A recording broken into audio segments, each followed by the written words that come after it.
Hi, welcome back to another video. It's a cold January morning and I am once again at York Rowntree Park.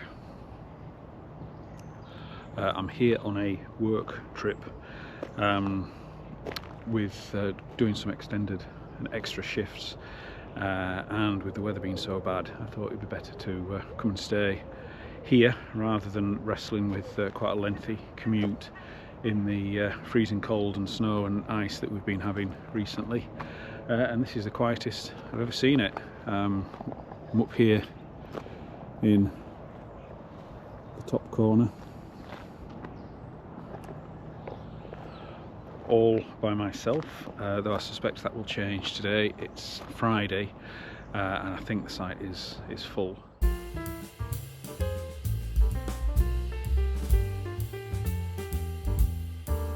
But it's been a bit of a disastrous trip, or at least the start was a bit of a disaster.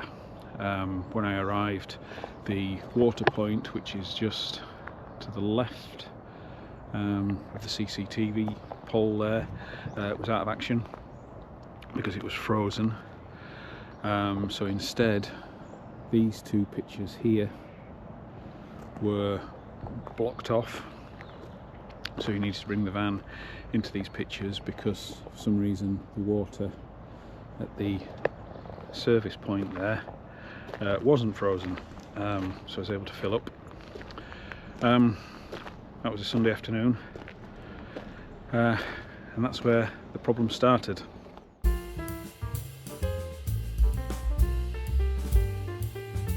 I thought the biggest problem I was going to have was getting the van out of the storage yard, because of the snow and ice that we've been having.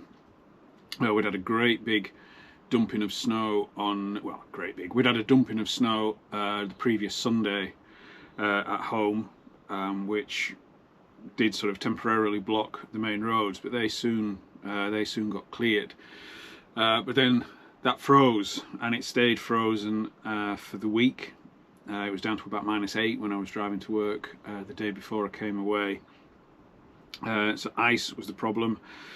The storage yard had put out this disclaimer email about moving your vehicles and vans was at your own risk. So I got down there and I was a little bit nervous. I am more than a little bit nervous about getting the van out and up this incline up towards the main gate. I'm going to leave the car where it is rather than stopping part way up. I'm figuring just give it some hammer. Thankfully there are some tyre tracks already here, but the ground is icy. It is still pretty frozen. The temperature is about 3 degrees, so it is a lot warmer than it has been recently. It is thawing, but it is a big old piece of metal to get up that hill, so let's see how we get on.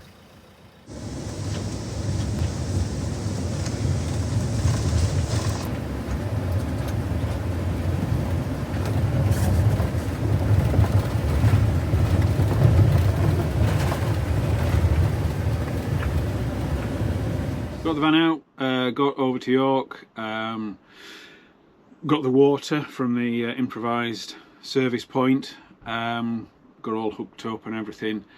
I thought, right, we need to get some, I always drain the showers and taps and the Aldi heater over the winter. Get that refilled, get that pumped through, and get the van warmed up.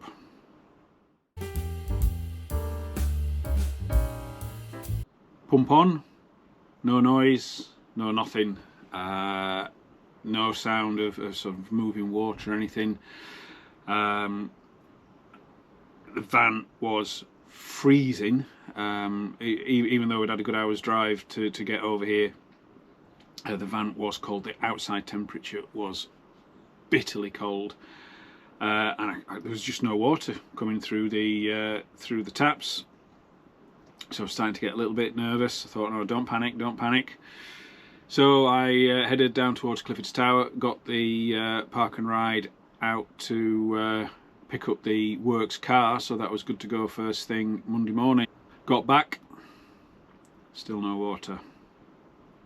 By this stage I'm starting to get a little bit stressed because I've paid quite a lot to be here for 6 nights, which if I'd had to go back with my tail between my legs on Monday morning, I wouldn't be getting any of that back. But still there's no water, and then all of a sudden there was a little bit of gurgling in the shower. So I thought, alright, okay, at least water's getting through. But there's still nothing in the kitchen tap and nothing in the hand basin in the bathroom. But kept patient. Even though I was quite nervous, I could feel the Aldi heater under the sink. It was getting warm to the touch. So I thought, oh, okay, so you know, maybe we're getting there. And eventually, water was coming through, and it was piping hot. So thank goodness for that. But I had no heating, nothing at all. The temperature wasn't budging. The temperature was about 6-7 degrees in the van. It was that cold, but no heating. Now thankfully I'd seen one of Bob Earnshaw's videos recently when he was going on about his heater problems, which reminded me that there was a Aldi tank in the wardrobe. Had a look at that. Yep, liquid in there. So you know, couldn't see any issues there. So I was starting to get, right, okay, what do I need to do? So I went down to ask the warden for some advice. By the time I came back, the contents of that tank were inside the wardrobe. It sort of, you could see from the water that something had blown. The lid was still on, but it had spurted out. Unfortunately, my wife had some clothes in there. Some of them escaped, but some of them were covered in sort of blue antifreeze. So I was just really baffled as to what had happened. Thankfully, there is a very good 597 owners group on Facebook. Got on there, asked for some advice, and saying, you know, said that this tank, that it did have liquid in it, hadn't run empty, but within an hour it had exploded and gone everywhere. Now somebody came back straight away and said the same thing had happened to them, and they'd put it down to the fact that the van was so cold. I had another chat with the warden because I went to get the number for the local repairs guy, and he was saying as well that the combination of the electricity that was put on, I'd put it up to 3 kilowatts like I normally do, that sort of force of power coming in, if it was cold, if there was some blockage somewhere, that that could have caused the problem.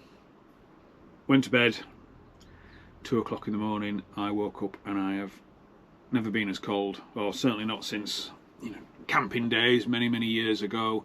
It was freezing. So I got up, and thankfully we had spare duvets under the seats, so put a second duvet on, and most of me was quite warm apart from my head. My head was frozen.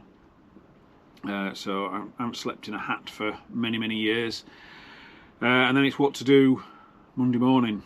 So I rang around a couple of local dealers here for the glycol, the Aldi glycol. They didn't have any, but Motorhome out towards Hull, South Cave, they did. So I said, please reserve some for me, I'm on my way.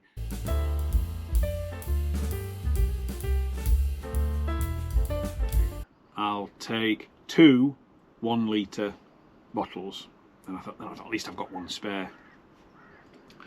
So glad I did, because when I got back, 1 litre went in, and it wasn't even showing on the gauge. 2nd litre went in, and it took almost that full 2nd litre bottle to top it up to just under the, I topped it just under the max, just to be on the safe side. Set the temperature, cross my fingers to see what happened.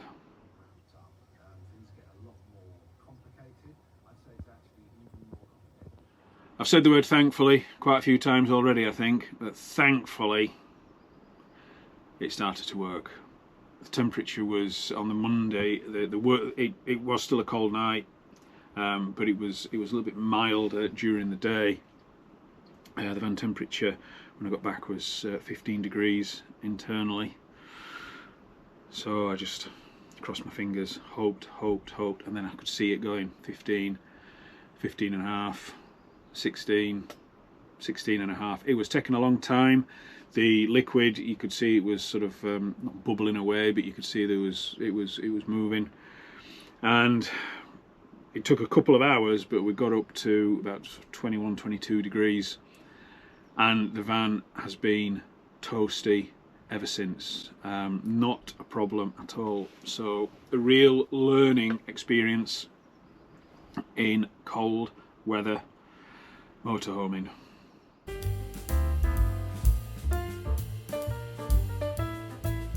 Like I said, it's a work. This is a work trip, so not much. Well, not any of the sort of touristy things in York. None of the pub things in York that I am prone to do. It has been work back here, something to eat, bit of telly, bed. Okay, on the road. My first stop is about an hour away. Mileage wise it's not very far, but it's sort of quite slow cross-country roads. So let's hit the road.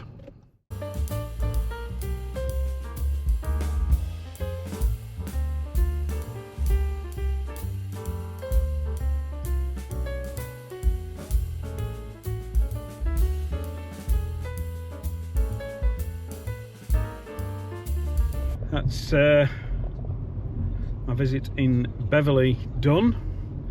It does look a very pretty place, does Beverley, with a hugely impressive minster, but no time to be showing you around. I shall have to come back on a non-work day.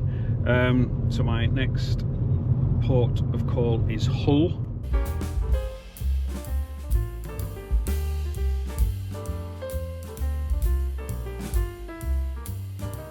Quick little hop over to Hull. I don't really know Hull that well, at all really. Very industrial on the way in, but it looks like there's some very impressive buildings in the city centre. The Guild Hall or the Town Hall, some really elaborate statues on the top of there. And where I am is in the old town, so some of the sort of the old narrow cobble streets are still here. So it might not have the tourist glamour, but it is somewhere that I would like to have a bit more of a wander around.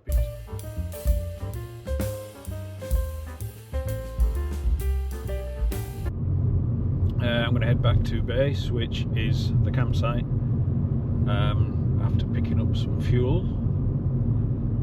So it's been nice to get round to 4 of the sites in one day. It doesn't often happen like that, but yeah, it's always good to see my colleagues, and hopefully it'll be a fairly straightforward journey back home.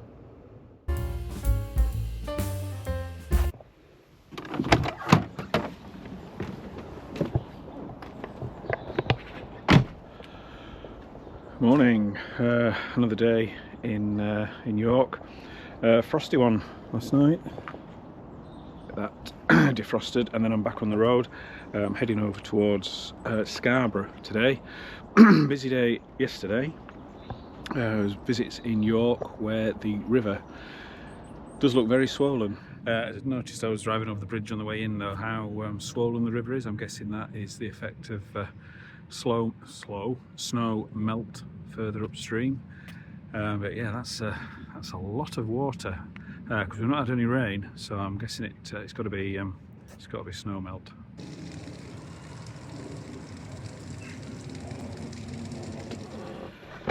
No de-icer in the car, so I'll just give that a couple of minutes just to get that windscreen defrosted, and then it's certainly a trip out to Scarborough this morning, unless there are any call-outs in the meantime, and then some more visits this afternoon. Thankfully the heating is behaving itself in this little cold snap. Oh, so yeah, lovely warm comfortable evening last night, so just get my bits together and then we'll head over towards the coast.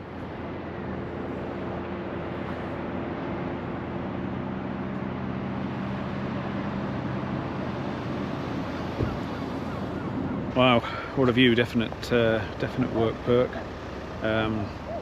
Glorious day on the east coast here over in Scarborough, but unfortunately no ice creams or anything for me. I need to head back into York, so that's where I'm heading next.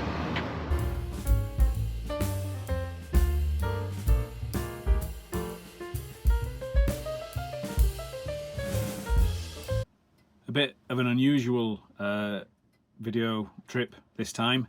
I might wander for a pint in town after I've got off the park and ride. I do need to return the works car back to base so that I can rendezvous with it there at 9 o'clock tomorrow morning, because I'm working until 1. But if you've got this far, thank you for watching. It has been a bit of an odd video this time. We do have some trips planned already, hoping to go away to the East Coast in February. We've got trips booked in already for May, and there'll be more to follow. The intention is really to get away at least once a month, if not more. So thanks for watching. Please consider liking and especially subscribing to the channel. That will help it grow. So thanks again. See you on the next video.